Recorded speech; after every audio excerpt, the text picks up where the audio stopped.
தனக்கு மிஞ்சினாதான் தான தர்மம், தனக்கு மிஞ்சினாதான் தான தர்மம்னு நிறைய பேர் சொல்லிக்கிட்டு வாழ்க்கை முழுவதும் தனக்கு எதுவும் மிஞ்சவும் இல்லை, அவங்க தான தர்மம் செய்யவும் இல்லை. நம்ம பெரியவங்க பழமொழி தப்பாவா சொல்லியிருப்பாங்க, தனக்கு மிஞ்சினாதான் தான தர்மம், ஆண்டிக்கும் மிஞ்சல அம்பானிக்கும் மிஞ்சல. அப்போ ஒருவேளை பழமொழி நம்ம தப்பா புரிஞ்சிருக்கோமோ? ஆமா, பழமொழியவே நம்ம தப்பா மாத்தி வச்சிட்டோம். ஏன்னா நமக்கு தர்மம் பண்ற சிந்தனை இல்லை.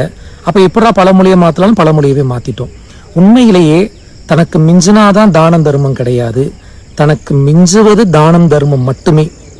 தனக்கு மிஞ்சுவது, ஒரு மனிதன் இந்த உடலை விட்டு நீங்கினால் அவனுக்கு மிஞ்சுவது அவன் செய்த தானம் தர்மம் மட்டுமே அவனுக்கு மிஞ்சும், பாவம் புண்ணியம் மட்டுமே மிஞ்சும் என்பதை உணர்த்துவதற்காகவே தனக்கு மிஞ்சுவது தானம் தர்மம் தான் என்று சொல்லிய பழமொழியை தனக்கு மிஞ்சினாதான்பா தான தர்மம் பண்ணணும்னு சொல்லிட்டு நமக்கு மிச்சப்படுத்தவும் மாட்டோம், தான தர்மமும் பண்ண மாட்டோம், தர்மம் பண்ணுவோம்.